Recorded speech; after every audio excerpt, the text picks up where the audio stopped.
Good evening, everybody, and welcome to another episode of Orthodoxy Questions and Answers. Well, last week we had some very interesting questions, so I'm going to see if they can, our viewers can top that. So, welcome again, Presbytera. Thank you.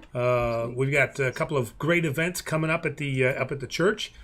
Saturday is going to be the second annual Orchidea dance. So that's put on by our young adults. So they take care of the cooking, the prepping. In fact, Demos is going to DJ. So More Demos or less. is going to be our DJ. We're going to have lights. That's going to be very exciting. And then Sunday is Trunk or Treat. So we're going to have all our little kids out there. So we've got quite the busy weekend coming up. And next Saturday we have the East Avenue Grocery Run. We'll be joining that to raise money for Food Link for those that need to eat. Right. And the Seneca Park Zoomobile is coming for the kids. The very next day, yeah. Right. Yeah. So Good stuff. Good stuff happening. So let me see.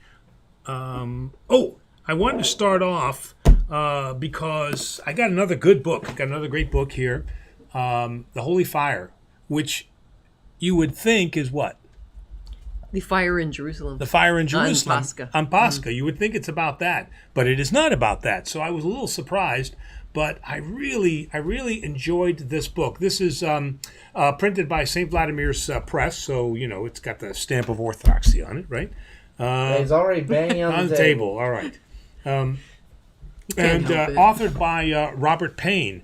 And there's a nice introduction in here from Father Stanley Heracus. But what this book does is it brings to life the more well-known fathers of the church, because we tend to read the fathers of the church in a very dry and scholarly manner.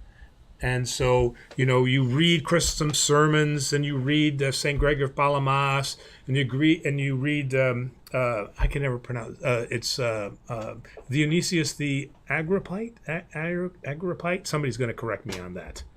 Saint Dionysius the Agrippite, and St. Gregory of Nyssa. So in St. Basil, and he takes 10 of the Holy Fathers and he brings them to life, so you get to see what their life was like. He starts from when they were born, how they were raised, and what gave them the passion for this Christian mission that they had, and how they battled against emperors, how they battled against their own people, how they battled against other bishops, how they battled against the church. Exile, came back, was exiled again. And so I thought that this is a great book that gave me the interest, renewed the interest in me to read the Holy Fathers again, because like I said, you tend to read them and it can be very dry. But if you understand why they wrote what they wrote, then it's really a fascinating look at the person behind the title of Holy Father. So very, very enjoyable. So I would highly recommend that. We're putting that on our Suggested reading list. Yeah. Correct. And you're almost, did you finish it? I have 3 pages left that I've got. Because 3 pages? 3 pages. Who leaves 3 pages? Well, the coffee was gone. I was drinking coffee and coffee was gone. So I just... 3 pages. Okay. That's like leaving in the last, 2 minutes of the movie or something. Or this much milk in the container, right? Okay. They're about to reveal where the murderer is. I'm out of coffee. I'm out of coffee. I have to come back. So... Well, you have another book you're getting ready to start. So, Dr. Jeannie Costantino's book, we're going to have her again. She's going to come during Lent. She's going to come in April. So she's got a new book out that she just sent me that is a very revealing look into the Passion Week and Jesus' passion and what he went through. Not just the Passion Week, but just looking at that whole episode and some revealing details about what is the true meaning behind his suffering, his death, and his resurrection. And so she's going to be talking about that when she comes in April. So I got a copy of the book. She graciously sent me a copy of the book. So I'm going to go ahead and read that so I can get our people prepared for that. So that's, after I finish these 3 pages, I'm going to go do that. Wow. And, it's definitely not a non-denominational church, because I don't think that you would ever have a woman speaking to a group. Oh, really? You know, women don't teach, right? We don't teach men. They only can teach other women and children. Oh, wow. So I doubt that they would ever have a woman come up as a speaker doing what she does. Yeah. Well, see how progressive we are? Yep. All right. Yep. All right. So we have some questions from last week, which we said we'd address. So 2 of them. The first one is from JM, who said, hello all. Is there a service where you hold the gospel book parallel to the floor of the solea? I remember a special service where the Metropolitan, I can't speak today, did that, and I have never seen that before. You know, and Jackie, I think, I looked that up, or tried to look that up, asked a couple of my priest friends, and I am not able to find an answer to that question. I'm just wondering, you know, if she maybe remembers, you know, was it our bishop? Because she's in the Detroit diocese. Is it our bishop? Or maybe it was down in Atlanta or something like that. And if she knows the bishop, I know some people in each one of the dioceses that I can call and say, hey, do you remember when your bishop?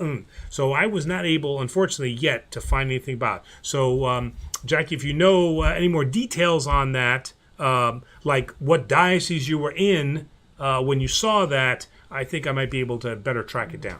Is it possible that maybe he just happened to be holding it that way for some reason before switching it to a different position? Like maybe it really doesn't have any significance. Maybe it was just something that... Yeah, I was trying to, you know, think like, you know, because I thought it was holding like this. Okay, and I've seen this, but that's not what she's talking about, this, holding it like that. So unless you're presenting it to somebody, but a bishop would not present the gospel to anybody, right? I mean, they would present the gospel to him. So that's why I was a little bit confused about that. So, Orthodox question will be answered. Yes. It's continuing exploration. And the second one was from Sotiris Dragos, who says, hi, Father, Presbytera, and Demos. Follow-up question from last week. If men should have their heads uncovered, as per St. Paul, why do hierarchs wear ornate hats? I don't know the correct term for them. Now, interestingly enough, there are certain parts of the service, especially when they're receiving communion, and I'm trying to think of some other parts, where the bishop removes his cap. So he does not wear the mitre for the full service, and he does not wear the not the galimafi, but the galimafi is just a term for head covering, where he takes that off. So there are certain parts of the service where he removes his hat. But if we're talking about the mitre in particular, or the mitra, all right, some people think that this is again symbolic of what the Jewish priest would wear. So those of you that have seen Raiders of the Lost Ark, and when they are on that island and he's about to open up the ark, doesn't he wears the ephod, and then he's got the mitre, the turban on the top. So it kind of looks like that. So some people say, well, it comes from that. And actually it does not come from that. What it was meant to represent was the ongoing continuation of the Byzantine Empire after it fell under the Ottomans and there was no longer an emperor. So it represents the crown of the emperor. But after the fall of Constantinople, there was no emperor, so it transferred now to the bishop, because now the bishop has both a political function and an ecclesiastical function. And so that's symbolic of that. Now, there is always, with everything that we do as Orthodox, there's also a symbolism that is connected to Christ. So to some extent, some people say that it represents his crown of thorns, but I think that's a little bit of a stretch there. What I would say is that it more represents the royal office of priesthood. And so if you look at the icon of Christ in the bishop's throne, he's wearing a mitre. And so since the bishop is the living image of Christ, not the priest, but the bishop, the mitre then is symbolic of now his arch priesthood, right? Because that's what we call the bishop. We say, the arch priest when we're talking ecclesiastically within the context of a service. We don't, you'd use the term despoti or episcopu. We use the term arch priest.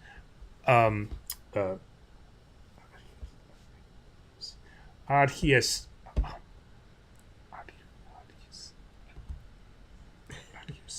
Oh man, I just had it in my head and I can't. You don't have your thinking miter on. I don't have my thinking miter on. All right, and so that all kind of started, about the 15th or 16th century, and to further kind of gel this, when the bishop wears the mitre, and those of you that have been watching our series on vestments, you'll notice that there is a prayer that the priest says before he puts on each vestment, and this is the same with the mitre, and that comes out of Psalm 21. And so as he's putting on the mitre, he says, "You have set a crown of pure gold upon his head. He asked life from you, and you gave it to him length of days forever. His glory is great in your salvation." And so that ties that back to Christ. So there's some of that symbology for the mitre. All right. Okie doke. All set? All set. Ready to go. Okay. I'm getting old. These letters are a little small. The amateur sommelier asks, has the Orthodox Church put out a statement as to how and when the Church of St. Porphyrius would be repaired? Remember that was the one, right? That was bombed in Gaza. Yeah, in Gaza. No, I have not seen. I've not seen anything on the patriarch on the patriarch website or our website, the Archdiocese website yet. So I think before they can start to think about rebuilding it, I think there's going to have to be some cessation of conflict before they can go in and they can do something. Well, it's not really worth rebuilding anything if there's still bombing going on. Yeah, right. So right now they won't even be able to get the manpower to do it. Exactly. Yeah. Right. Yeah. All right. Let's see. LCMHSP1 asks, as a newcomer to Orthodoxy, I have a good understanding of the theology, but I'm less confident in my understanding of the mechanics, if I may use that word. No, that's the statement. I was wondering if you can help him out. Well, I mean, that's a big question. Yeah. What do they mean by the mechanics? The mechanics, I think he's talking more about the rubrics, about how the services are conducted. I mean, that's 4 years of seminary, right? I mean, that's that's a big. Liturgics is the study of, quote unquote, the mechanics or the rubrics of how a service is conducted. I would challenge the idea that you've got the theology down, because I don't know of anybody that has the theology down. It's a lifelong. That's a lifelong process. You have access to the theology, but knowing the theology. But as far as the rubrics go, wait a minute. Oh, see that book, the Liturgicon? See, she's gonna be Vanna White for me. See the book up there, Liturgicon, top shelf. Oh, here. Yeah. There you go. Thank you. Okay, so books like the Liturgicon, give you then the rubrics of the service, what it is that you need to do, and you'll notice that that's typically written in red. So what the priest says is typically written in black, and then what the priest does is written in red. And so that'll be in... Oops. Oh, sorry. Like that? Okay. So a book like the Liturgicon, if you're looking for how the rubrics are done, this is a good source for that. And there's the standing joke, of course, that every priest tells about how when he was doing his first services, he read both the black and he read the red, which I did do. Chanted the red. Chanted the red, Can you give an example? Oh, yeah. So, so like here, where it's talking about, let me get into that's the proskomy V. Okay.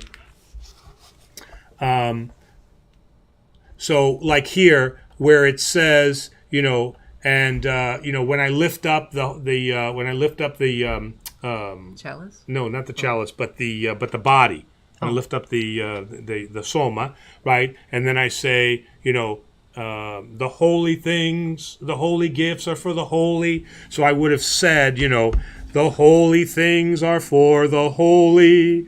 The deacon receiving the discus kisses the priest's right hand and places his orarion over the discos, right? And then, now, if you're saying it in Greek, it sounds really good because nobody knows what you're saying. But if you say it in English, you really sound stupid. So it'd be great for a teaching service. It'd be great for the teaching service, exactly right. So I got to say, I have done that, because you get all excited at your first services and you just keep reading along, and that was mine. And the priest now senses all the people. Well, the Metropolitan Nicholas, he likes to do that in fun. He'll say things as he crosses. He'll chant out things that he. Oh, he did. Yeah. In fact, the bishop did that to me one time. I was conducting the I was having the ortho service, and he came in. He doesn't always come right at the beginning of the service, but he just came in. And I think I was saying a petition or something like that, and then all of a sudden, in Greek. He's coming down the center of the church. He's coming down, and there's a couple of people in Orthodox and stuff like that. And he goes, "And why do you never call me? I never hear from you." And he's saying this in Greek, and the people are like, "Oh, well." So yeah, he's a jokester like that. Oh, we got a super chat from Joe Jones. I don't see a question. But if we do, we'll prioritize it. Thank you very much, Joe. Yes, thank you. Yeah. All right. Thank you, Joe. All right. Our next one is from Love. Hello, Father. Do you have any advice for someone like me who often skips coffee hour after the liturgy because I suffer from bad social anxiety? I know that fellowship within the church are important, but I struggle with this. Do you have any advice for someone in my situation? No, easy advice. So when the priest is passing out at the end the anditheron, stay till the end.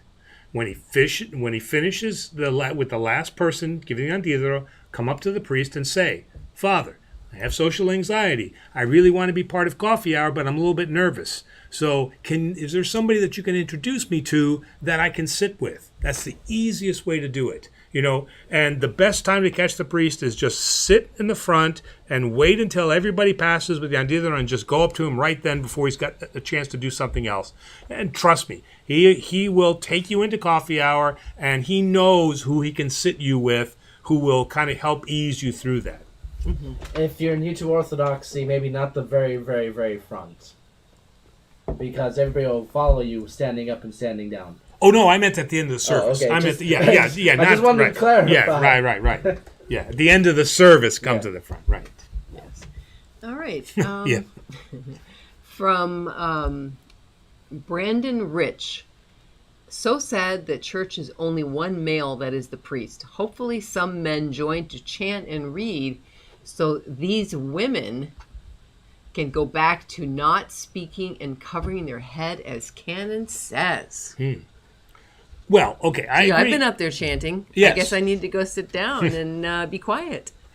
So, but I do agree with the first part. The first part is we need some more men up there. Okay, we need some more men to chant. All right, but if and unfortunately, this is the way that it's been with the church. If the men don't step up, the women have to step up. Who does most of the baking, right? Who attends most of the services? Who is the one bringing the prosphora? Who is the one that brings the wine? It's always the women, right? Okay, so, we can talk about, how, men are supposed to run the church. Well, then they better be present. If they plan on running the church, then you better take charge. And if they're not going to be there, as St. Paul says, the unbelieving spouse will be saved through the believing spouse. I never heard Christ say that women should be quiet. I'd love to see where that is written in the Bible. If someone can point out a verse and correct me if I'm wrong, but I've never read that. And I'm sure that Mary Magdalene was offering her advice from time to time, right? Sure. Wow. Right?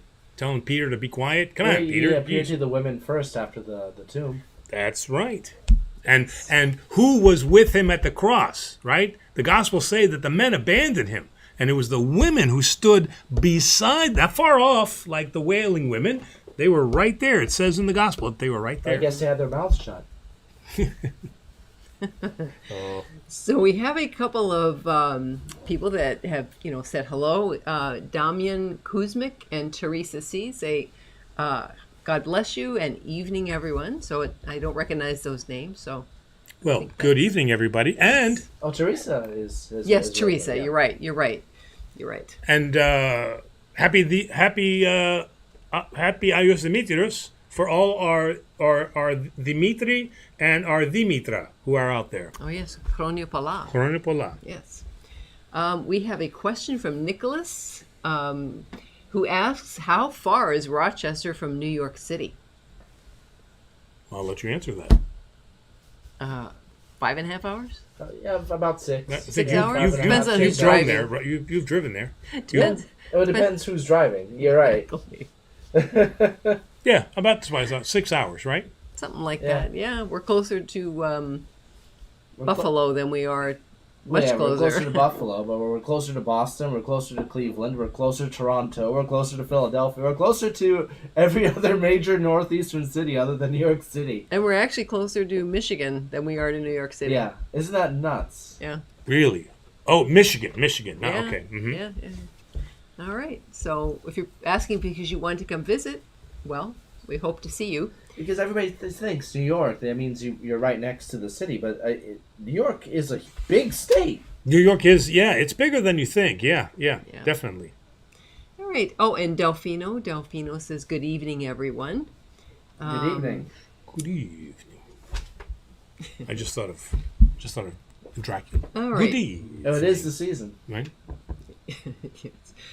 From Average Man Hemp Gars, "Good evening. Hope I'm not late." You're not. Nope. I have a good. Oh wait, what is that? I guess I meant a good question. I have a good question.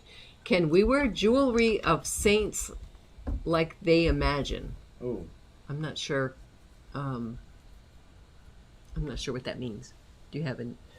Why don't we simplify it and unless he comes back, we'll just say, can we wear jewelry of the saints? Yeah. Like the St. Christopher medal, right? Something like that, right? Or I'm trying to think of. Well, they sell. Don't they sell bracelets with the saints? They sell. You can buy bracelets with saints on them. Right. So they have their little pictures on here. Mm-hmm. Yeah. You can. Yes, you can do that. What about icons as jewelry? No, that sounds too blingy. The only icon I've ever seen anybody wear is the bishop who wears his Engolpion, and it has an icon figure on it. But, that's the only person I've ever seen that wears what even appears to be an icon. But is that an icon, though? They pin it to the backs of small children. Isn't that an icon that's on that? Or not? No. It's just a little medal. It's a little medallion. Okay. I've seen some necklaces where the icon ends up being the square at the base of the necklace. I've seen that. I've seen that. I don't know if I would consider that necessarily an icon, but it's just at that point I think it's religious art. Or how about the Holy Kiss? Well, that's an icon for sure. Yeah, but that's very popular on jewelry. Oh yeah, then I guess that is and you've seen it where it's on a necklace, and then I've never seen that before. If it's done the right way. Right. If it's done respectfully, I think that's fine. But I'm not going to take a big icon like that and kind of hang it. Well, and then Desi says, "Hello, everyone. Hope everyone's day has been going well. Thank you for another QA on the whole team." All right. And again, hello from Orthodoxy and Diane. And then Orthodoxy actually has a question. "I got in contact with an OCA parish, and because of my situation, I'll be doing my catechumen classes online, apparently. Yes, that's what we have. We have our catechumen classes online. So and then we just meet for about an hour every time they finish one or two sessions. So I think that gives people a lot of flexibility to kind of go through the material on their own time, as opposed to just 1 hour. We've got to digest all that material. So. Right, yeah. All right. Well, who's next? Oh, Gus Gannum. Sorry I missed you guys. We had a good time. Maybe next time you come to Michigan, let me know.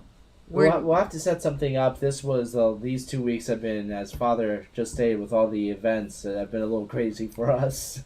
Yeah, and I'm wondering if they're talking about the clergy lady when we were in Detroit. Well, Gus was talking about when he was at Niagara. Oh, yes. Okay, yeah, right. Our schedules have just been very, very crazy. Which is good. I mean, that's what the church needs to have life in it. That's what's really great. I love it. But we'll definitely do something, because I would very much like to meet you. Well, Gus, again, Demos and I are going to do the polar plunge. No. So join us for that. You'll really enjoy. Think. Yeah, Father's going to be riding a polar bear into the lake. It'll be great. All right. Next up from Diane, who says, Ted asks, Uh-oh. Do you have any thoughts about the TV series The Chosen? We've been asked this before, yeah. Yeah, and both Terry and I can ask this because Terry and I have been watching it. And I got to say, along the lines of what I said about Holy Fire, about the book The Holy Fire, I like bringing ancients to life, to show them as human beings that we can relate to. Many times, like I said, we read about them in a very dry manner. But, I mean, the way that they portrayed Peter, I really like that. I mean, they showed the kind of character that he was. And I mean, he was a real character. I get it. They took a few liberties with, the miracles of Jesus, and they provided kind of a backstory which it's been a while. I mean, we've seen the first two seasons. It was the one where he healed the cripple, and he provided a story about how he was the breadwinner for the family, and he had to be begging, and his family couldn't eat, and then Jesus healed him, and he had a conversation with him about who he was and everything. I don't remember that at all. So there was some of that is obviously not scriptural, all right, but it provides a backstory, and the main focus of what was trying to be said there was very accurate, I thought, within Scripture. But I don't know. What did you think? No, I did like it. I mean, you can. I mean, they take some liberties and some things, but nothing's terrible. I mean, the only one I had was only because I didn't think that it was based biblically was when Christ was leaving with the disciples. Oh my gosh. Who was it? Didn't go with him, and he was in a quandary. Do I go? Do I not? And he decided not to go with him, and then he was crying. Nicodemus. Right. Yeah. That one I thought. Okay. I'm not quite sure where that came from, but maybe it's in there somewhere. I mean, and then afterwards he had that whole dinner conversation with him, and we don't. So that was. But overall, it's. Well, what do you say about taking those artistic liberties? Is that considered sinful to put words in Jesus' mouth? More or less? I mean, I don't mean that as long as it doesn't speak to anything salvific, right? I mean, is it possible that Jesus had ongoing conversations with Nicodemus, but they just weren't recorded? Sure. Most likely. Yeah. Is it going to matter to us from a salvific point of view? Now, if you change those messages, everybody will be saved. There is no hell. When you put those words in Jesus' mouth, okay, now we have an issue. Mm-hmm. Okay. All right. Well, we need to catch up on season 3, so. Oh, right. I think 4's coming out. Yeah. So I'm sure we can find it. Well, he's not, it's not Max von Sydow, right? Isn't that who played Jesus Christ in the... No, I don't think so. Anyone think Last Temptation? No. The old in the '60s movie. Oh, Didn't Max von Sydow play Christ in the Great Commandment? The greatest story ever told. Greatest story ever told. Oh, maybe that's maybe. Yeah, I thought that was. It's been a long time since I've seen it, but I'll double check because I maybe. Okay. And yes, Mr. Lavender, you can put your questions in the chat. That's primarily when we take our questions during the show. We welcome all questions. All right. Yes, we do. From Aaron. Hi, everyone. I was speaking with a friend, a Cradle Orthodox and full Greek, living in Greece, and he was saying, in a nutshell, very negative things regarding Jews and citing words from the Good Friday Vespers, which do speak harshly about them, and says that because we have those words in our service, that is somehow reflective of how we should view them. Your thoughts? And yes, it was Max von Sydow. Oh, okay. Yes. You got that right. Look at that, huh? Okay, and he is correct. As the hymns of the church during Holy Week do definitely have negative commentary towards the Jews, there's equally commentary in Holy Week that speaks about what Jesus said, is that salvation comes from the Jews. So yes, I mean, some of the Holy Fathers, like St. John Chrysostom, early in their lives were, anti-Semites. I mean, they did have very harsh words, all right? And because those have not been, the Orthodox Church typically has a very slow process of updating any type of liturgical language. A lot of those things have stayed in, but they are not reflective of who we are as Orthodox. Okay. All right. And when we speak of, and certainly in the gospel, we have to be very careful when we speak in the gospel about and the general term the Jews is used. It is always in reference to that Jewish leadership that was opposed to what Christ was doing. Because many times in the scripture we see, and that many followed him. Okay, so we have to be specific that when we hear that term, we don't generalize against the people of Israel. All right. Our next is Delfino. Hello, Father. Thank you so very much for this program. I appreciate your open nature, willing to address many questions. It helps me feel closer to God and my faith. The more I understand when bad things happen to people that are beyond their control. For example, a child who might be ill. I had to hit the little arrow, now I lost my place. Goodness. I hit that little blue arrow and it popped me out. Shoot. A child who might be ill with cancer. A mother prays for the healing and health of her child, and yet the child continues to suffer. A different child might also have cancer, and their mother prays, yet this child becomes well and no longer suffers. Some people might say God answered the prayers of the second mother. What about the first mother whose child was ill and suffering, and she prayed, and her child was not relieved of the suffering? Now this may or may not be related, but in Orthodox faith, how does prayer relate to our relationship with God, and should prayer involve asking for specific things like healing? I hope this makes sense. Blessings. Okay, so and we have to be very cautious about the fact that God is not a concierge service. All right, so what Jesus said is, ask anything in my name and it shall be granted. But the question is, do we know what is God's will, and do we know what is God's purpose for each one of us?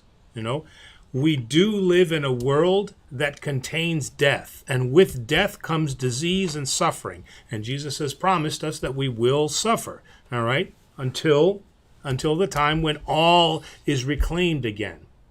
So when we pray that the will of God may be done, not our will be done. That's a very difficult thing to say to parents who are losing a child or have lost a child, or to a spouse who is losing her husband or his wife. These are very difficult things to say. Okay, so we're not going to say it in that way, but the prayer always has to be, whatever is thy will, let thy will come about. All right? And then we don't know what God's purpose is in terms of why one child dies, succumbs to the disease that this world has been tainted with, and then when one child survives. There's been many, many cases where the death of a child has brought on such passion in the parent that parent goes on to develop cures that cure many hundreds of thousands of children, the polio vaccines and things like this. So we don't know what God's will is. What we pray for is that God's will be done. Mm-hmm. I don't know if you want to add anything to that, but right.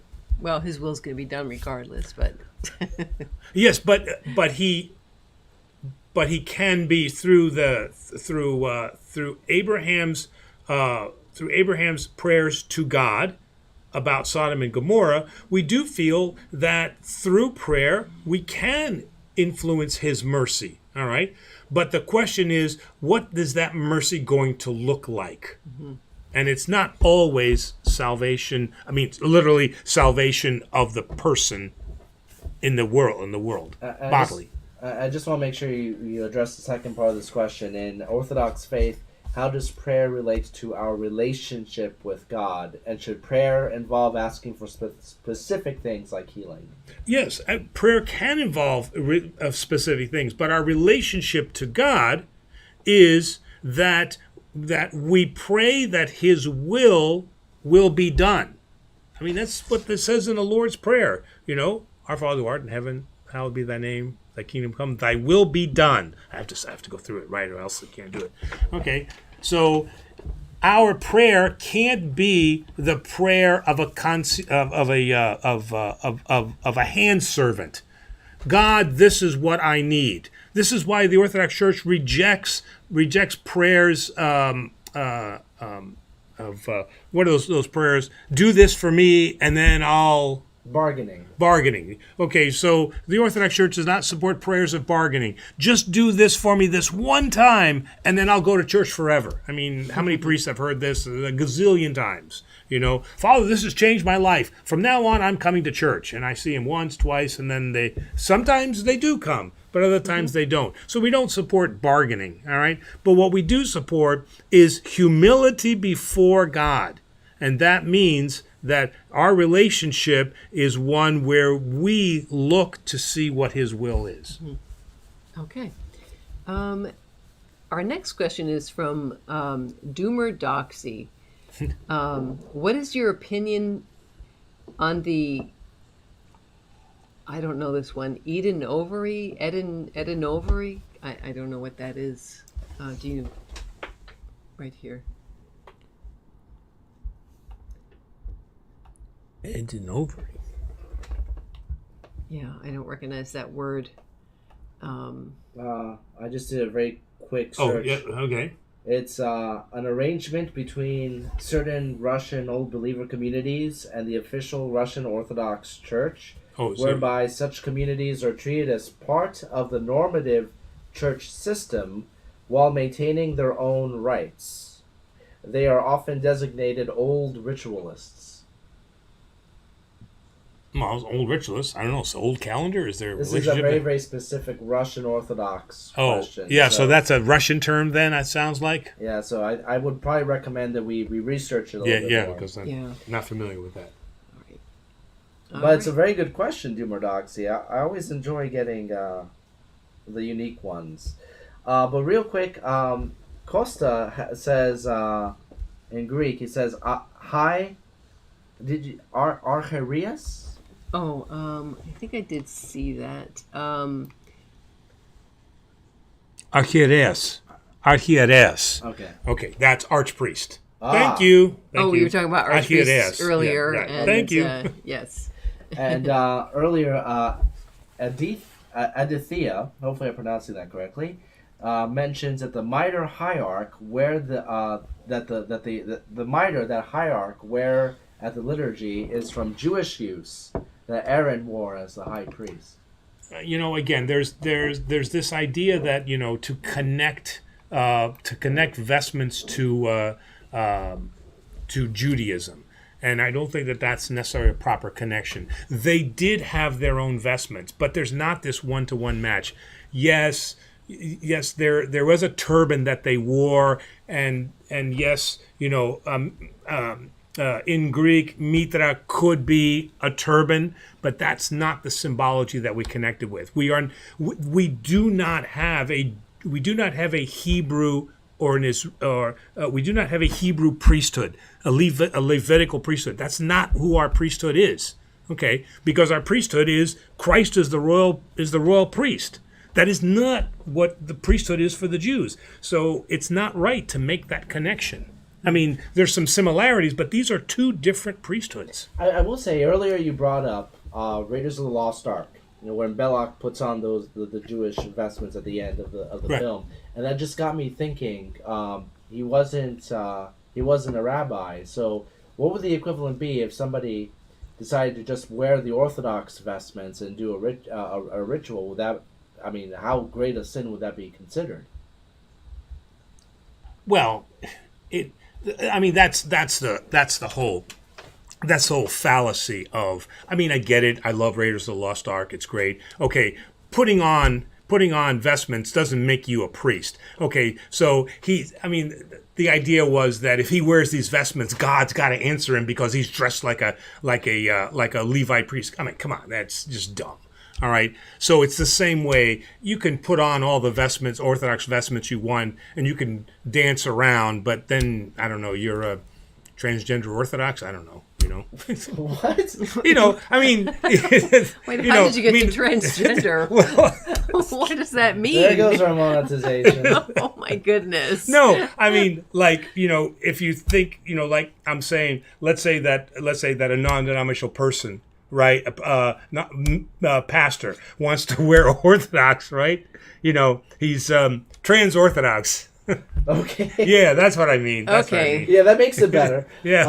Here come all the thumbs down right now on our video. I would have said that's a display of the arrogance of the character, but I'm just kind of curious, like how great of a sin that would be considered if somebody were to just put on the vestments. Okay, if truly it's somebody who is putting on the vestments and thinks that he's actually serving as a priest, yes, that could enter into.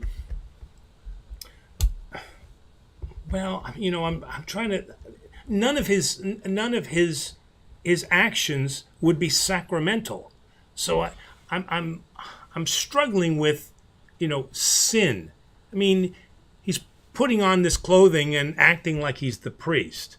So, it's just goofy. I don't know if it's sinful behavior. What if it would be sinful if he passed himself off as a priest and did things that, like performed a wedding ceremony or did this and that, then that would be the problem. And knowingly led the couple to believe that he's a priest. Yes, that's okay, right. That now you're into sinful territory. I agree. Right.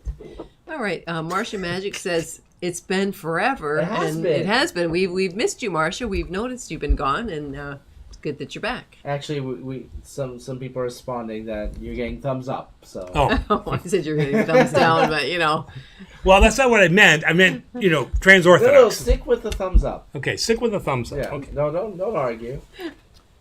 All right. Ariel Harp, I believe is the next one. I'm very interested in Orthodoxy.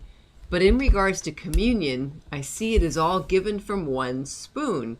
In times of COVID, how can I ensure that I wouldn't get sick if I were to be converted? We did a video on this, which ironically we released a year before COVID, and everybody thought we released it in response to COVID. Oh, yes, that's true. Can you get sick? Right, can you get sick with communion? All right, look.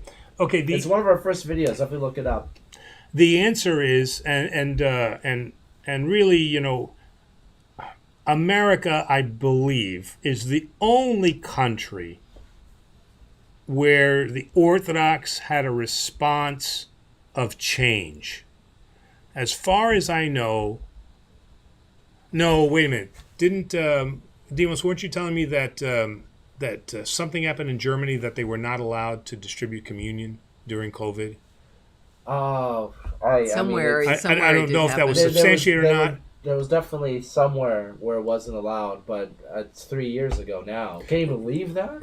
Yeah, I know, right? Yeah, exactly. Yeah, I don't remember specifics. So here in America, there was all kinds of discussion about how we should distribute communion. There was really no discussion in Russia. There was no discussion really. I mean, obviously, there were people that had that concern, but the church had no concern. When I went down south to the Atlanta diocese, I did not see any difference. Here we did have a difference. There was we had a process where we sterilized the spoon. We had about 3 or 4 spoons, and we sterilized it between each communicant. Right, so we did that, but then that was only temporary. And then after a certain point, our bishop said, "I want you to stop that practice," and so it stopped. And generally speaking, in the United States, that has ceased as far as I'm aware. So there were many different things that were happening in the United States and to some extent Canada too.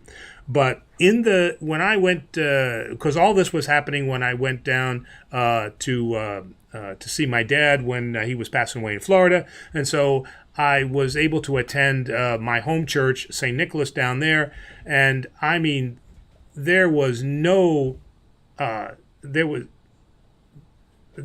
lessening of the communion line. When I went up to see what communion was like on that Sunday, I mean, the line stretched all the way back. There was no difference at all. Here in New York, we did see quite a bit of people who did not want to receive communion. There was a few that absolutely they said, we're receiving communion, and they wanted to. And there were even people, when we were sterilizing the spoons, they still didn't want. So it really became kind of regional. So I can't give up. What do you say to somebody who is concerned about getting germs or disease from communion? You know, I can only tell you what the church teaches.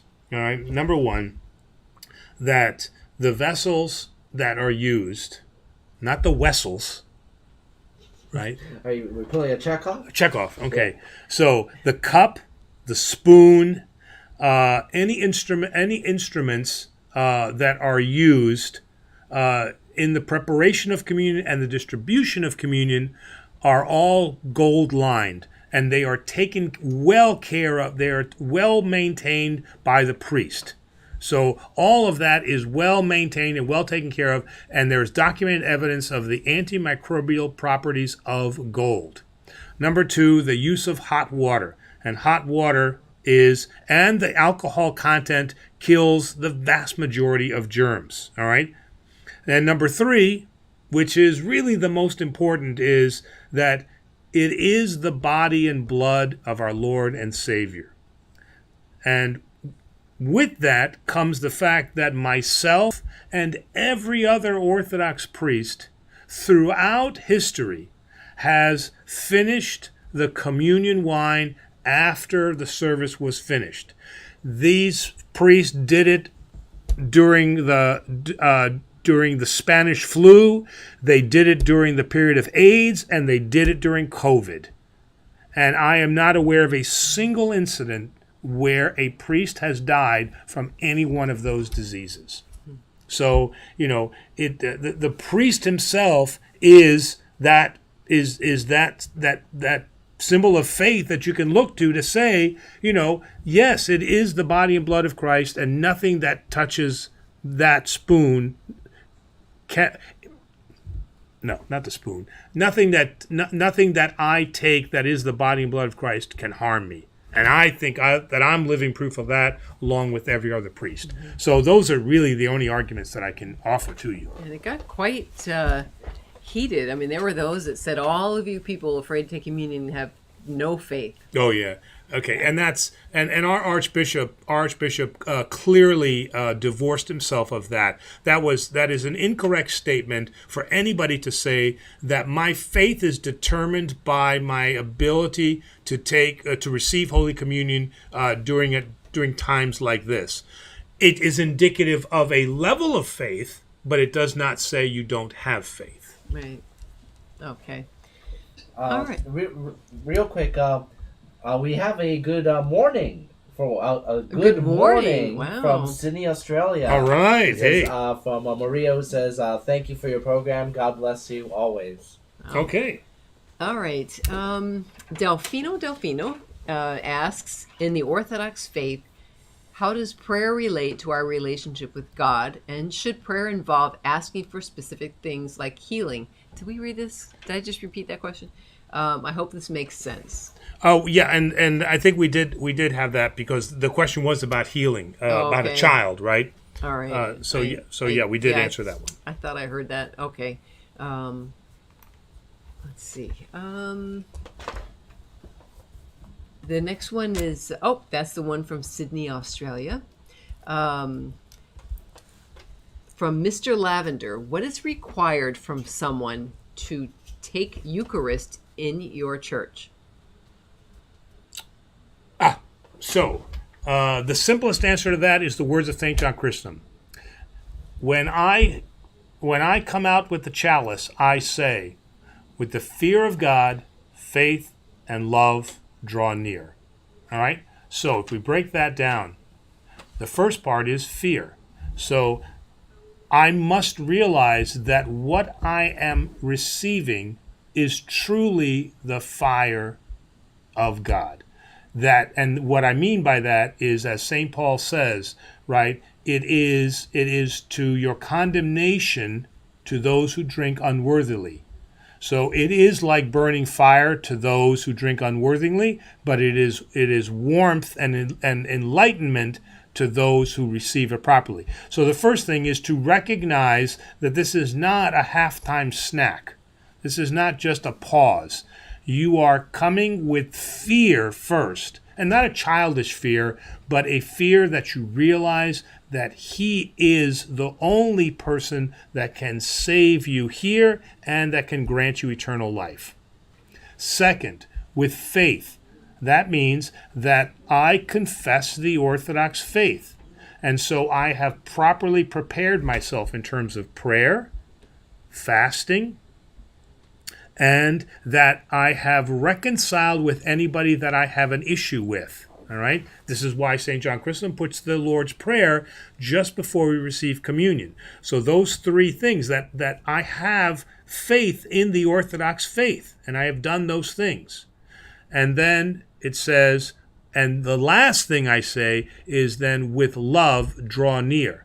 And so this applies for love not only for God, but for love of both your friends and your enemies, that you hold no animosity towards your friends or your enemies. That second part for us as Christians is extremely difficult. So the church makes it very simple for you, because we give you the words as we approach with the chalice. And if you take those three things, the fear of God, faith, and love. All right. Okay. And as far as the fasting, because you hear so many different things from people, what are the fasting days before you receive communion? All right, so do not connect the Wednesday and Friday with preparation for communion. Those are just things that we as Orthodox do in our traditions, so that we can honor and remember His day of betrayal on Wednesday and then His crucifixion on Friday. So typically we should prepare for fasting.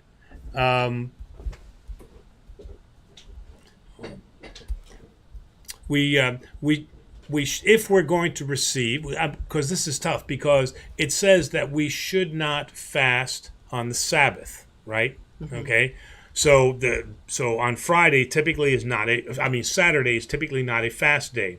So typically we would not have anything to eat after our last meal.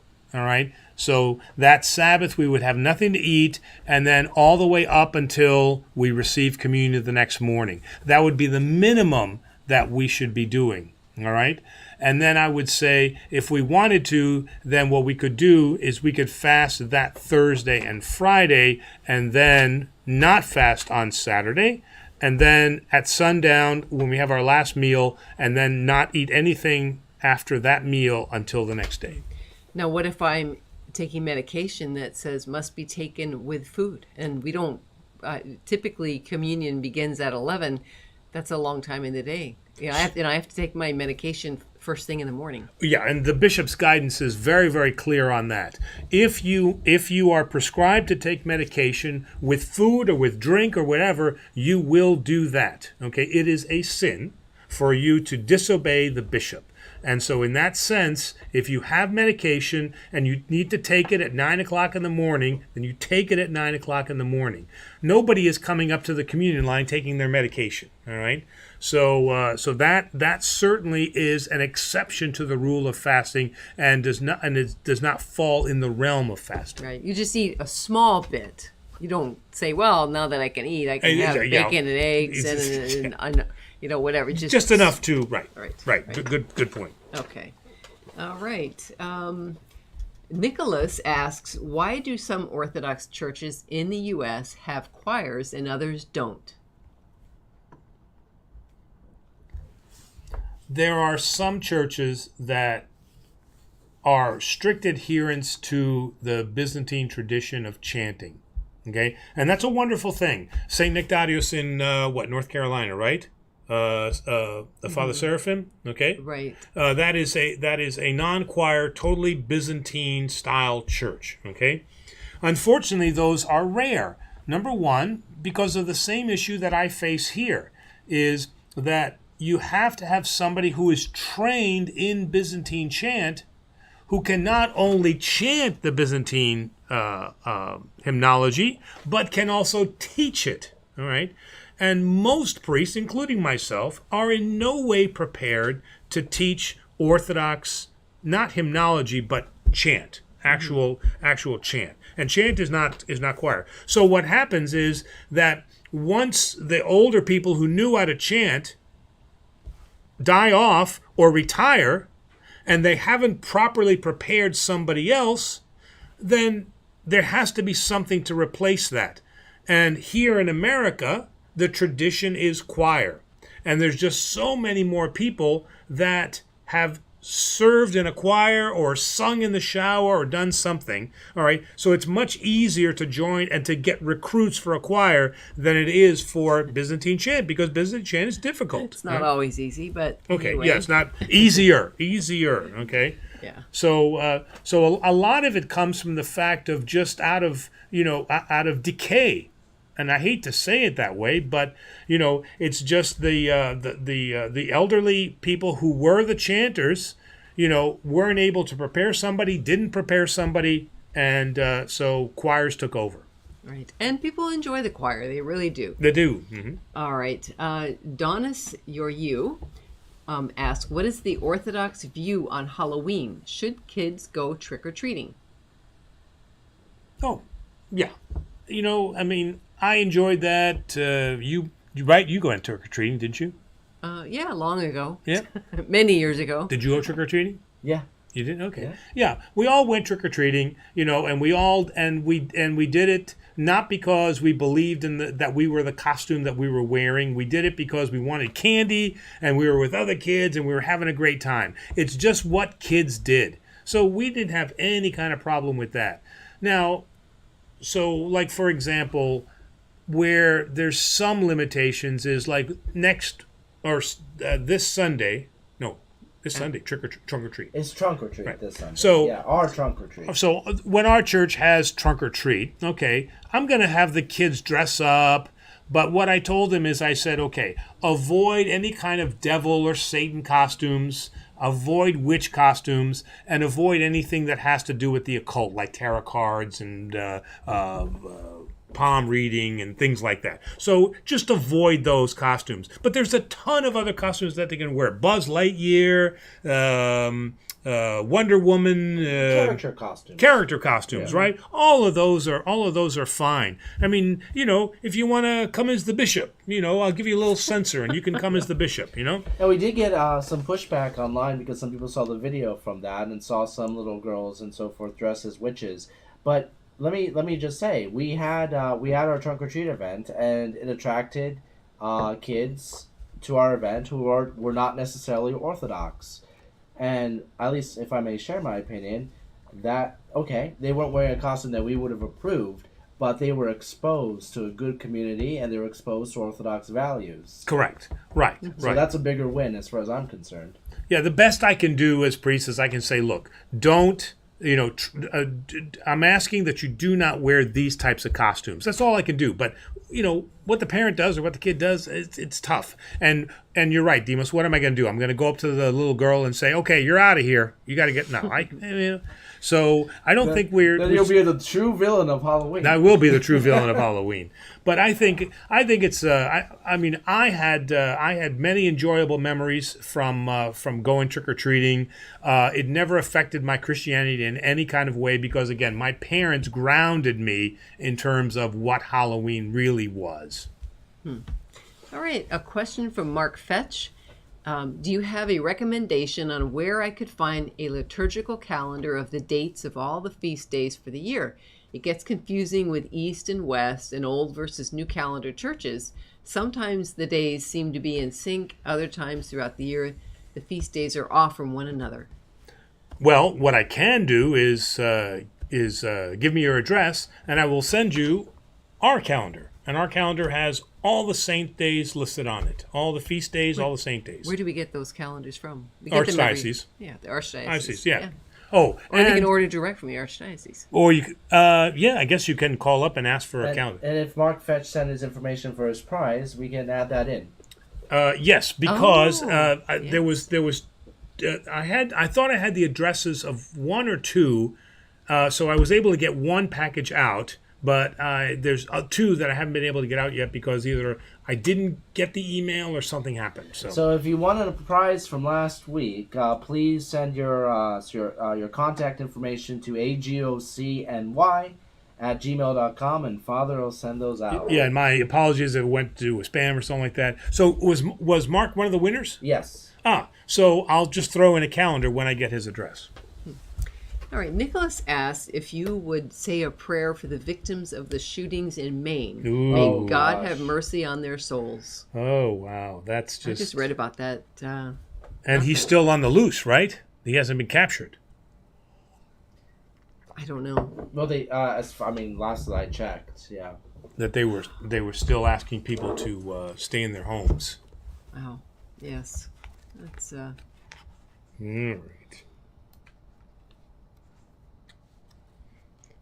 Yes, in fact, I had the liturgy of St. Demetrius this morning, and that's a prayer that I should have added. I did not add. So thank you again for that. Oh, did you know about it before the service? I saw it on the news. Oh. I saw it on the news. So that's that. All right.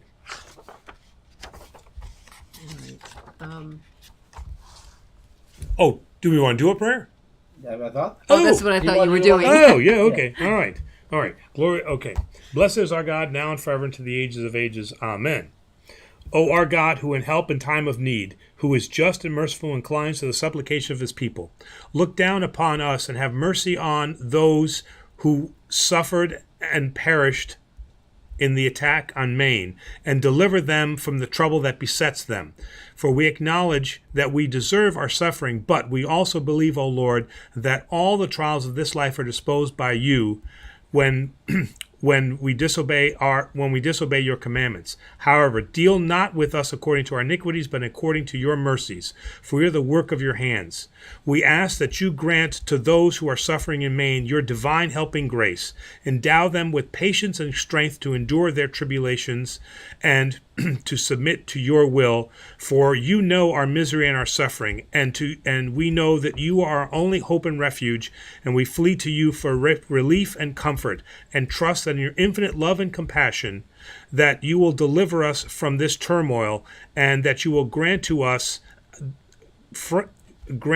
fellowship in the distress that will aid in our comfort. For we rejoice in your name, of the Father and the Son and the Holy Spirit, now and forever, to the ages of ages. Amen.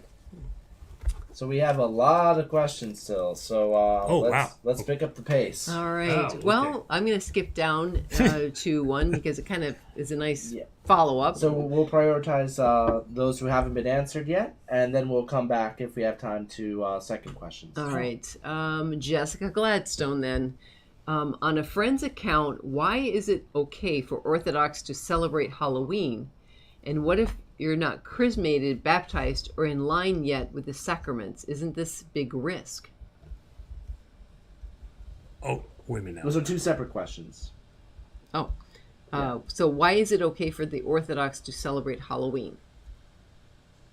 Well, because I'm saying that it's okay to celebrate it if we're not believing in what it is that we're doing. I mean, meaning like if you're wearing a witch's costume, that you actually now are practicing the black arts, or if you're actually doing tarot card readings and you really think that this is real. If you are believing in what you are wearing or doing, then that's problematic. Okay, but if you're just dressing up in a what'd you call them? Character costume. In a character costume, okay, this is something that all kids do. So we're judged on our intent, okay? We're not judged on the literal basis of just because I wear it, that means it is who I am, all right? So in that sense, we just don't want to overthink this too much. You know, our parents always kept us grounded, okay? When I wore a Superman costume or whatever it is I wore, okay, I didn't think I was Superman, or if I did think I was Superman, my dad whacked me on the head, all right? Well, I think that part of the problem is here in America, this is the one holiday where we do dress up as different characters and so forth. In other places, they have Carnival. They have other different types of holidays where you can dress up and be silly. But the one holiday in America where we dress up is Halloween. So this kind of, unfortunately, it kind of puts a dark mark on the one holiday where the kids can dress up and have some fun. Okay, now to be fair also, okay, I don't think it's the kids that gives Halloween a black mark. What gives Halloween a black mark, and the church certainly does not support in any way, are the crazy adult Halloween parties that we have. And everybody's getting drunk and wearing skimpy costumes that are inappropriate and doing inappropriate things and then blaming it all on, well, it's Halloween, I'm dressing up and I'm being crazy. Okay, that's what the church has a problem with. When you're using Halloween as an excuse for inappropriate behavior, then the church is absolutely against that. But little kids having fun, the church doesn't have a problem with that. Now, with the second part of the question? It is, what if you're not chrismated, baptized, or in line yet with the sacraments? Isn't this big risk? Yes, and where it can become a big risk is that if you are not part of the faith yet, when you go to those adult parties, you don't see anything wrong with the way that you're partying. All right, that's where it becomes a big risk. Is that you feel that your behavior is okay, but once you become baptized and you put on Christ, you realize what behavior is inappropriate and what behavior is not appropriate. So that's where it is the risk. Okay. All right. Next one is from Judges. When Orthodox worship the person of Christ, do you worship only his divinity? If so, can you explain to me how you can worship Christ without worshiping his human nature as well? Well, we do worship his divinity, okay, but he came to earth fully as man so that he could condescend to his own creation. So since we lost the relationship with God, God is in his infinite mercy came to us. Okay, so the act of him becoming human is for him to reach to us. Okay, now does not take away in any sense his divinity, and his divinity is the singular item that we worship. But not him as a man, as we would worship no man here on earth. Okay. All right. Spiro Sinis Teretsis, which I have not heard that name in quite a while. That's I think been here since he or she. I think. Oh, from the beginning. That was she. Anyway, hello again. It's nice to see you back. And they ask, was the priesthood always a paid profession? If not, when and why did it become a profession?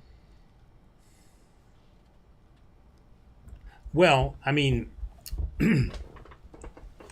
so if we go all the way back to the apostles, I mean, St. Paul had a profession. Okay, so whatever town he went to and preached, he did work. Okay, so he did earn a living. Okay, so he didn't preach for free and he didn't beg on the streets or anything like that. He had a profession, and he encouraged his followers to also then have a profession to bring honor upon who they were, and to have a trade. Okay, so in that sense, they weren't paid a salary, but they did have a profession that they worked in. All right, now moving forward, okay, the priests were paid. So throughout the Byzantine Empire, the priests and the bishops were paid, and that led, unfortunately, to corruption, because St. John Chrysostom and St. Basil, especially in their homilies, talk about the corruption of the priests and how the only thing that they desire is wealth. And in fact, one of the things that was proliferous throughout the Byzantine Empire was the idea of simony, where people were getting paid, people were paying so that they could become priests, because they knew that that you could get a lot of money from being a priest. So that history is there throughout the Byzantine Empire. All right. Now, St. John Chrysostom and St. Basil did a lot to end that corruption. Now we move forward to the 18th and 19th century, and we look at the villages in Greece. Those priests were not paid necessarily, but they were given meals by the people. They were provided with a house, so they didn't really need to have pay, because they were given their meals. They were given a place to stay, so the community took care of them.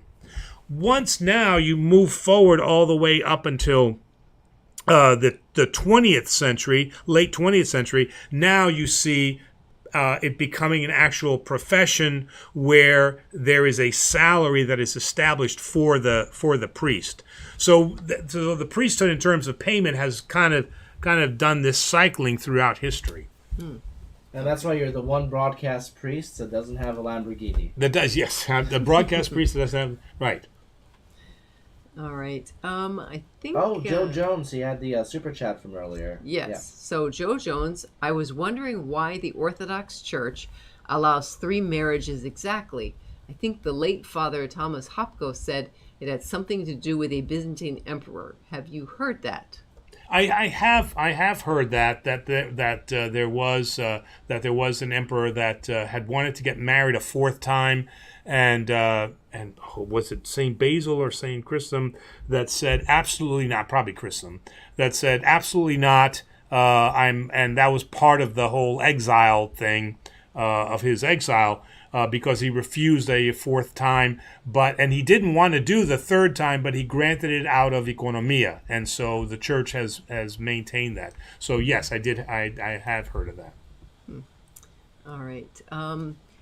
Next up is PF Stats. Have you read Sybil? Apostle Paul says, take also the Greek Bibles, know the Sybil, who declares one God and the future, and you will find our Lord Jesus Christ written more clearly than the Old Testament.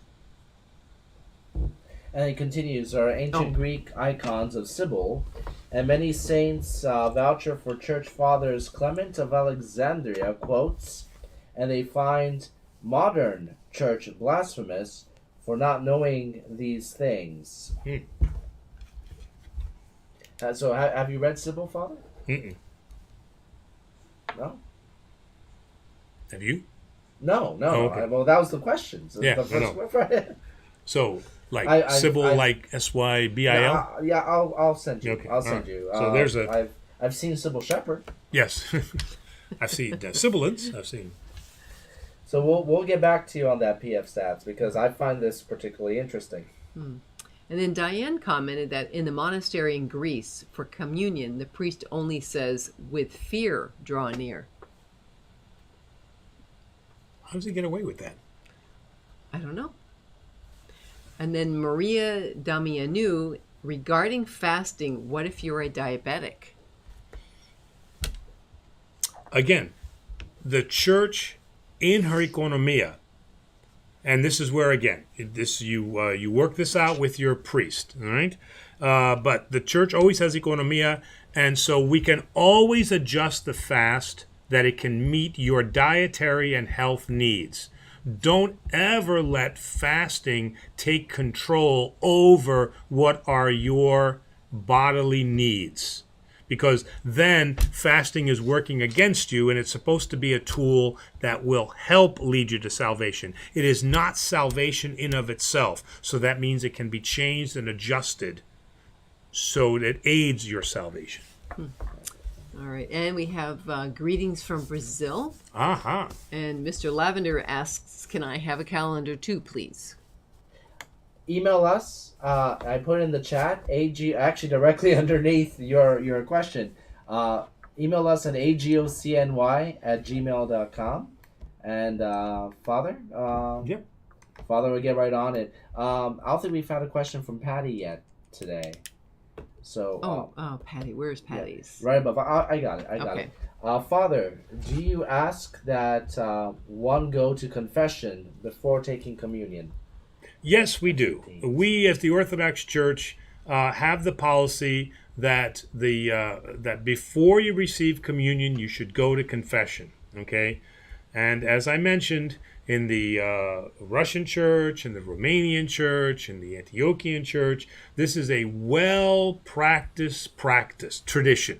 All right, and even to the point that that it's typically about every 3 months that they recommend that you go to confession. Unfortunately, it is not as well maintained in the Greek Orthodox tradition as it is in the other traditions. But I absolutely agree with you that you are supposed to go to confession before you receive Holy Communion. Not every single time, but at least on some kind of regular basis. And we have a super chat from Diane, and regarding the question, regarding the statement that that they said only with fear draw near, and you said, how do they get away with that? So Diane's comment is, well, it's a monastery. You are expected to have faith and love. Yeah, but I mean, we were told in seminary that you must have a liturgical book with you when you conduct the service, so that you do not stray from the text. That is a requirement. So I am not aware of the monastery being able to change the rubrics of a service. I mean, I don't know why they would be allowed to do that. Yeah, I don't know. So, and I'm saying they have to have a book there. That's the requirement, all right? And that book is going to have those words. So then why are they not saying those words? All right, from Dave, most of the Orthodox churches in my area have an ethnicity in the name, Romanian, Greek, etc.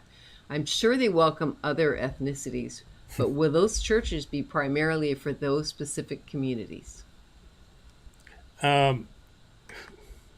Yes and no, all right? That's the ongoing problem with, having, Greek Orthodox in your name in front of the church, because the question always is, do I have to be Greek? All right, and then, of course, we say, no, you don't have to be Greek, but then you come into the church, and then the priest is doing 50% Greek, all right? So you immediately get the feeling that I got to be Greek, all right? Most Romanian churches that I've gone to, and most Russian churches that I've gone to, and again, not to say that I've been to too many, the vast majority of the people that are there have their roots in Russia or Romania. So when you go to coffee hour, the vast majority of them are talking in Romanian, all right, to one another. Okay, so we are not yet far enough away from our ethnicity, like the Catholic Church is, where we can call ourselves an American Orthodox Church. So, and I can see, the Romanians are a somewhat recent addition to America. They've only recently started coming here. Okay, I can see they're still in their second generation. Okay, the Russians now. Okay, the Russians have been here. They were here. The Arabs and the Russians, they were here before the Greeks were even here. All right, so this just becomes nationalistic. We just continue to want to be Greek. All right, and so we have a road. We have still a time to get over that. But then again, as you go further west, you find that those churches are not ethnically based because they're more into their fourth and fifth generation of being Greek or Russian or whatever it is. So as you move west of the Mississippi, you find that most of those churches there are very welcoming of anybody that comes into the church. But the East Coast is still a little mired in. Yes. All right. And from Miggs, there are bishops from East and West that don't want the reunion of the church. Yes. Radicals from both churches. Are there any standouts that radical bishops disagree with modern or traditional Orthodox clergy? Oh, absolutely. There are a number of bishops out there, and bishops and priests who feel that any kind of communication with the Roman Church is a heresy, and that the only way that we will accept reunification is if they renounce their Catholic faith and accept only Orthodoxy. So they will not accept anything that is not Orthodox. As a quick follow-up to the earlier question, Confessor for You says Orthodox churches are very ethnic, and it makes it very uncomfortable for families outside of that identity. Yes, but like I said, you go west of the Mississippi and you will find, like when we went to Indianapolis and we went to Father Bill Bartz's church, right? How American was that? What were they? Philopticos was serving barbecue sandwiches, right? You try that here, right? But Confessor for You is correct. That's fine. But if you don't happen to be in, the West or one of those, and you're at a very ethnic, yes, it can be uncomfortable. Terry, you're Scottish originally. What's been your experience becoming Greek? I am not Greek. I'm still Scottish. That's right. Well, I'm a mix. I'm not just Scottish. I'm lots of things. But in the beginning, it's you get used to different personalities. You learn. You just have to. You just learn it as you go along, and then eventually. But you did have to finally get to a point where you gave it back to him, right? Because it was always Greek, Greek, Greek. And then finally you gave it back to him and you said, hey, I'm not Greek. Okay? And I'm proud of that. Well, it's not that I'm proud of not being Greek. I'm proud of my own heritage. Yes, right. Yeah, right. Let's correct that right away.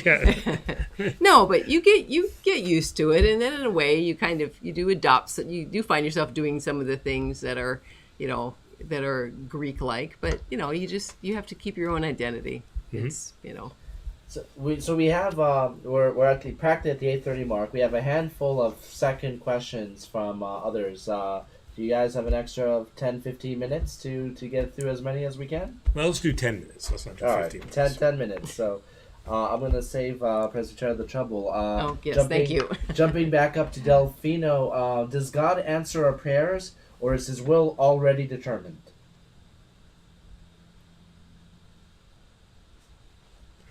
Well, again, he is omnipotent. Okay, so that, and this is very difficult for us to comprehend because we are bound by time and space, and God is not. All right?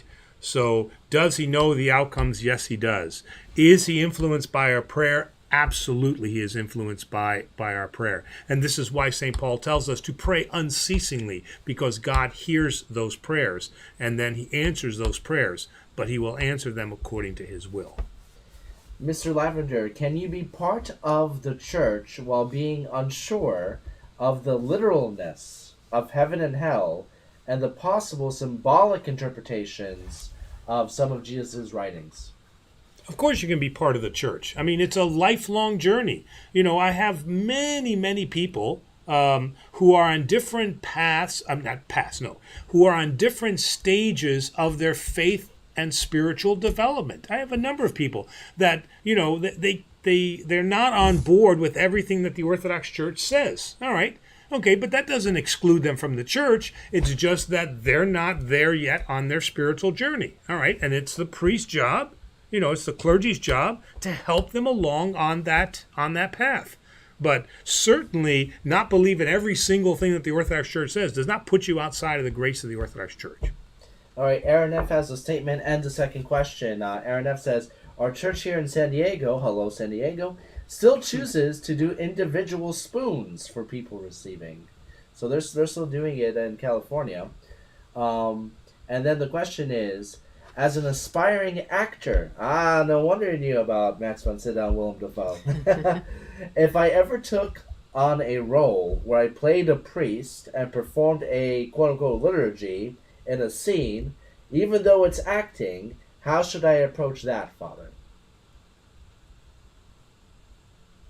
Well, with respect for any profession, that you give it the truth that is due to it, and don't do something that priests wouldn't do. All right. So because sometimes there's pressure. Well, not that I've ever been an actor, but if you're an actor, you're playing a character. What if the character could very well have the role of doing something a priest wouldn't do?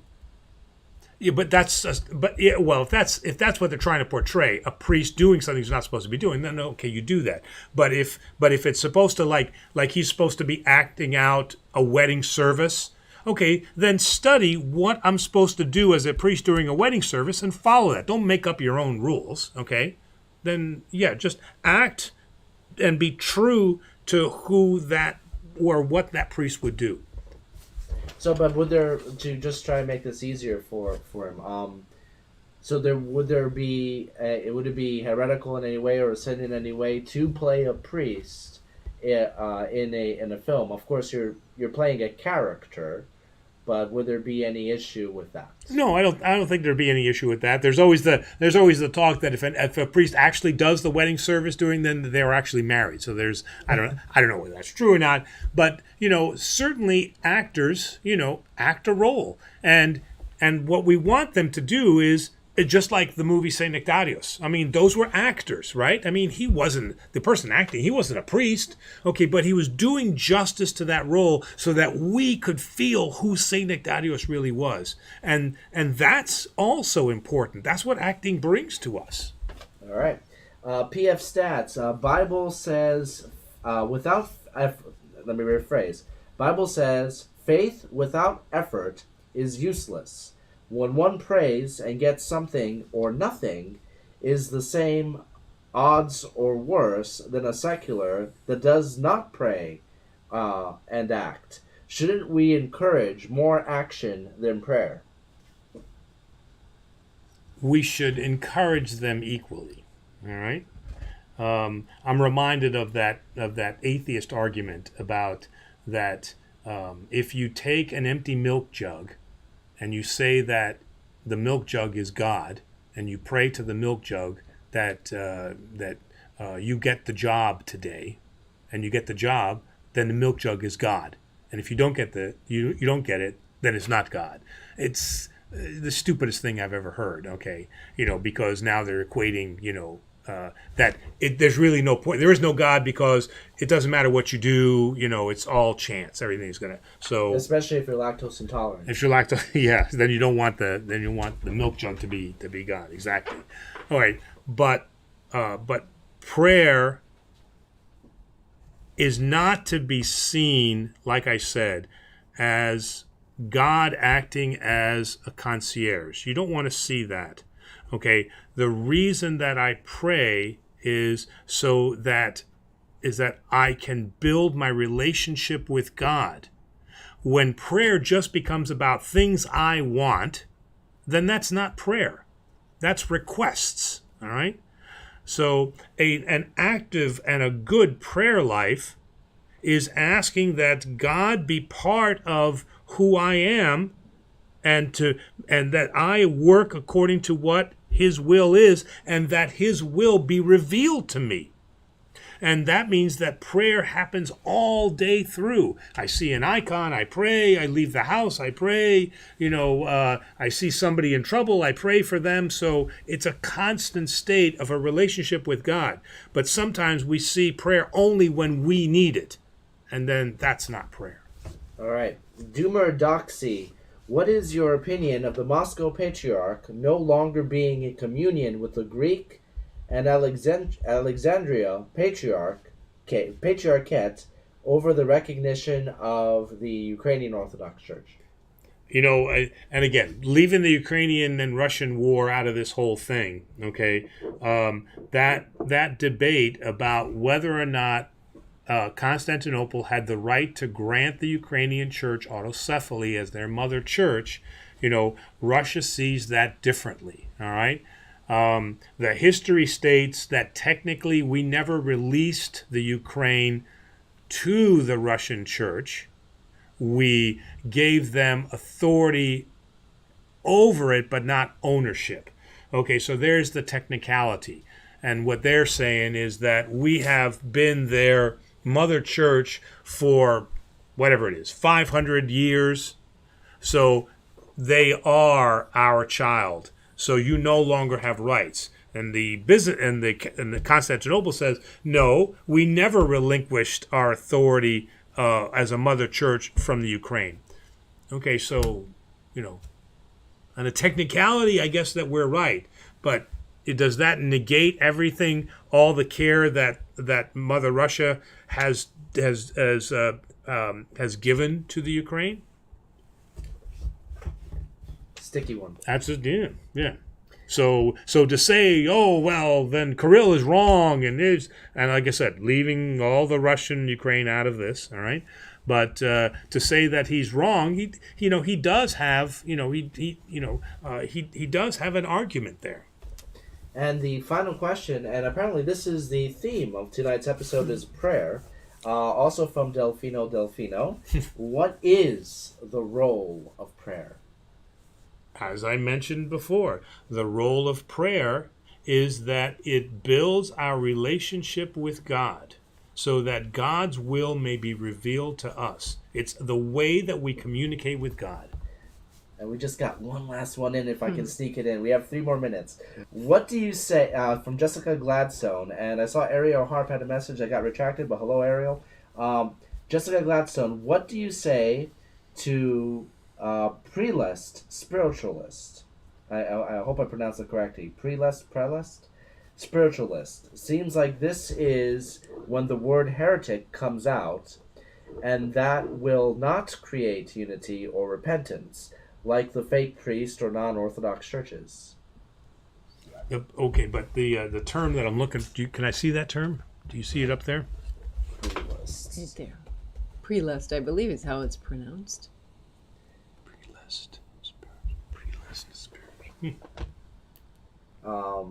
Wandering astray, also known as the spiritual delusion, spiritual deception, or spiritual illusion, is an Eastern Orthodox Christian term referring to a false state of holiness or spiritual illness of believing oneself less sinful than one is.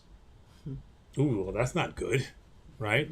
I mean, almost every prayer that we read out of the Orthodox prayer book says that has in it, I, humble and unworthy as a hold up, let me.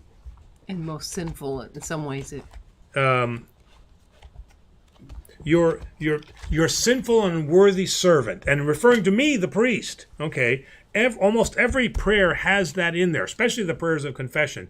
I, a humble and unworthy, sinful and unworthy servant, ask for blah, blah, blah, blah, blah. Okay, so if the prayer books are saying that about the priest, then it's no less for us that we have to recognize our sin. So, but what happens is people stop at natural law, which is the Ten Commandments. And they look at the Ten Commandments and they say, well, as long as I don't do any of those, then I don't have any sin. And nothing can be further from the truth, all right? Because, then you don't understand gossip as murder. And you don't understand about I'm trying to think of,